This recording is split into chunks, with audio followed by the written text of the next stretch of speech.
Se entera de todo, ¿no? Se entera de todo. Bueno, tenemos visitas en nuestros estudios. Vamos a recibir a la subsecretaria de Asuntos Penitenciarios y Postpenitenciarios, la licenciada Graciela Sare. ¿Cómo le va, licenciada? Buenos días, un gusto.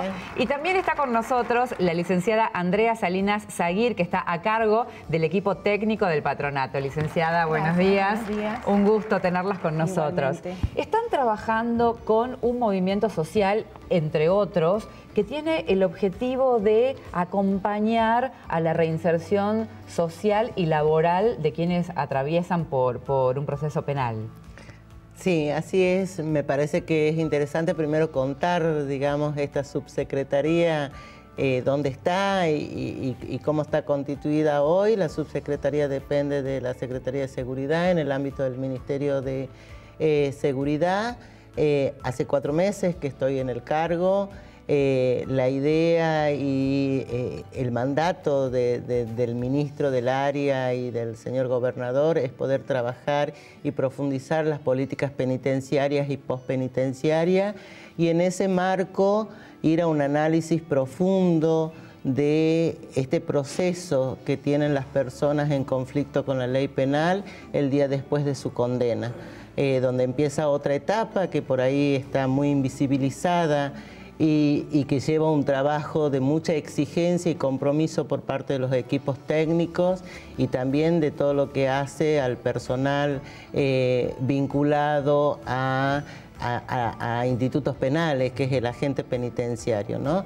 En ese marco, la idea que hoy se tiene desde el Ministerio es repensar esas políticas penales y esas políticas postpenitenciarias vinculadas sobre todo a cómo acompañamos, y decimos acompañamos porque lamentablemente no siempre se llega a buen puerto en lo que es el proceso de la adaptación social y la inserción social. A mí me gusta poco hablar de reinserción social porque entiendo, y esto desde lo personal y desde mi convicción, que muchas de estas personas nunca estuvieron, digamos, dentro del sistema, con lo cual no podemos hablar de una readaptación, sino de una adaptación. Y en ese proceso es indispensable, más allá de la obligación que tiene el Estado, tener una gran capacidad de articulación, sobre todo con las organizaciones no gubernamentales, que son las que están en territorio y son las que pueden ir acompañando a los equipos técnicos de ambas instituciones en ese proceso. El desafío desde Patronato de Internos y Liberados, que es una institución que acompaña no solo a aquel que atravesó los contextos de encierro como es el penal, sino a aquellos que tienen condenas en medio libre. Claro. Como para que se entienda, aquellas condenas condicionales que tienen reglas de conducta, igual que probation.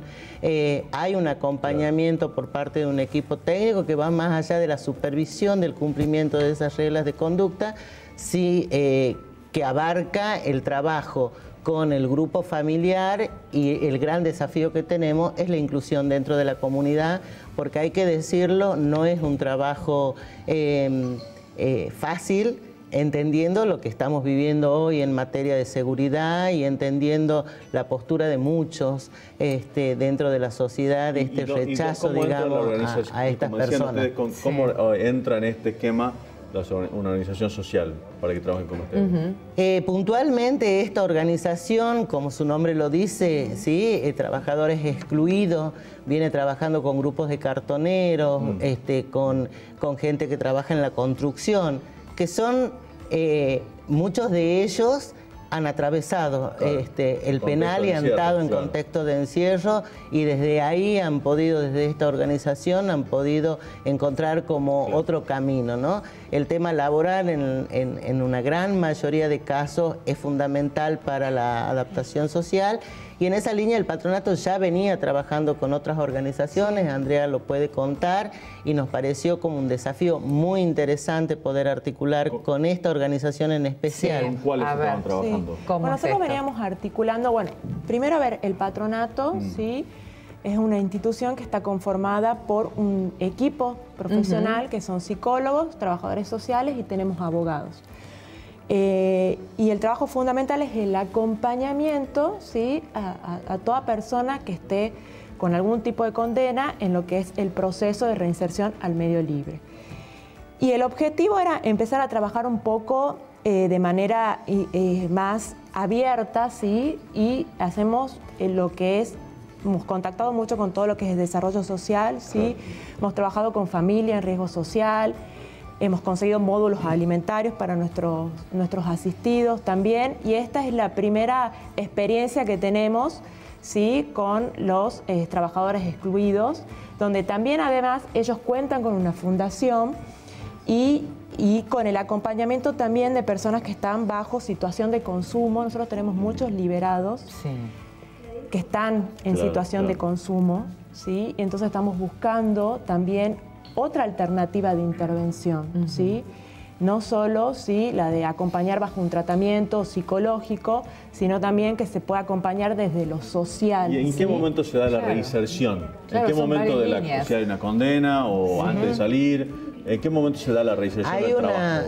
Claro, todo depende, digamos, de la condición legal de esa persona, y por eso hablábamos de distintas líneas de abordaje, porque vos tenés aquel que ha recibido una condena y tiene que pasar parte de su condena en un contexto de encierro, institutos penales. El abordaje desde patronato, que es como la institución intermedia, ¿sí?, al medio libre, la ley lo plantea, la 24660, que es la ley nacional de ejecución de la pena, lo plantea ese acompañamiento 6 meses antes de salir. ¿Sí?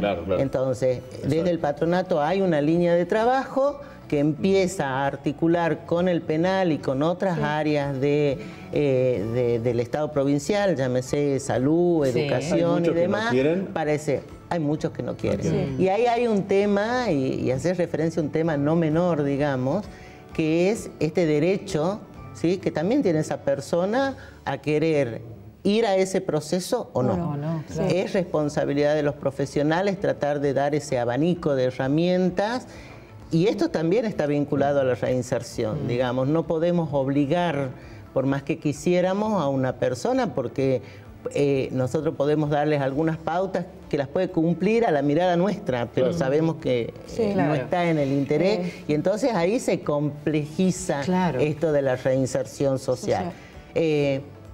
Pero también es importante destacar algo, ¿no? No es que ninguno sirve y ninguno quiere reinsertarse.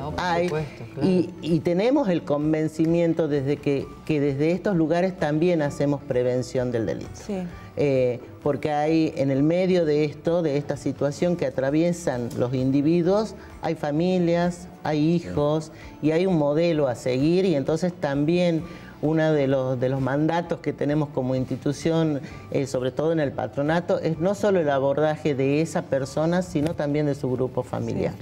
Y después tenés esto en lo que hace contexto de encierro, lo que vos preguntabas, y después tenés otras líneas, como aquellas que reciben una pena que por ser menor la tienen que cumplir en el medio libre, que son probation y condenas condicionales, que también es como una población interesante a trabajar, porque estamos hablando de esa primera condena, o ese primer acto delictivo, por llamarle de una manera. Y después tenemos otra línea que vino con mucha fuerza desde, te diría, hace 2 o 3 años, que son los arrestos domiciliarios. El patronato es el encargado del manejo también de los dispositivos electrónicos. Hoy están siendo monitoreados a través de dispositivos electrónicos aproximadamente 395 personas. Y el arresto domiciliario también es un proceso complicado, aunque pareciera que no.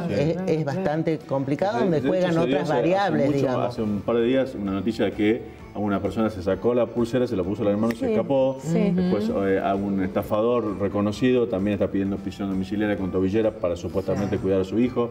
También, digamos, en algunos casos, por eso digo, evaluar cuál es la necesidad real de que esa pulsera tenga exacto. ¿no? Si bien los informes que elaboran estas instituciones no son vinculantes, y nos parece que es obligación de nosotros poner en conocimiento al juez la opinión, digamos, de los equipos técnicos en lo que hace a los arrestos domiciliarios, que también por el nuevo Código Procesal Penal de la provincia, desde hace 3 años los arrestos domiciliarios están vinculados a preventiva. Y el abordaje en preventivas, no hay abordaje por parte del equipo técnico Por del el patronato tiempo. sobre las preventivas por el tiempo. Pueden estar 10 días, 15 días, 2 meses, 3 meses en preventivas, entonces no hay abordaje, solamente hay monitoreo. Bien. Pero volviendo a esto que vos decís, esto de lo complejo del dispositivo electrónico y que va de la mano de todos quieren, en realidad no se escapa el que puede, sino el que quiere, ¿no? Claro. Y esto también es Claro. como para análisis. Por supuesto, sí. Se escapa estando en el penal o estando en una comisaría o estando en la casa. Se escapa el que quiere, no el que puede. Hemos tenido nosotros experiencia de gente que ha estado con arresto domiciliario sin pulsera y con una ronda policial y sin embargo nunca salió de su casa y el cumplimiento fue perfecto. Entonces, pero son como cuestiones como más profundas a analizar. Volviendo al tema que nos convocaba, esto del trabajo con las organizaciones, nosotros hemos tenido algunos antecedentes, sobre todo con la fundación que está vinculada a la línea 18, a los colectivos. A los colectivos, donde ellos vinieron silenciosamente también haciendo un aporte muy interesante al patronato y a través del patronato a los asistidos, que era poder dar el pase gratuito a aquellos asistidos que los cuales nosotros solicitábamos para ir a talleres, para ir a capacitación, porque más allá de la formación me parece que hay que poder dotarlo de un montón de otras cuestiones que ayudan a ellos a poder formularse un nuevo proyecto de vida. Claro, bien. Bueno, es muy interesante el tema, muy amplio y sin lugar a dudas tendremos siempre la posibilidad de seguir charlándolo. Gracias por la visita. No, gracias a un gran ustedes. gusto, un gran gusto. Credil.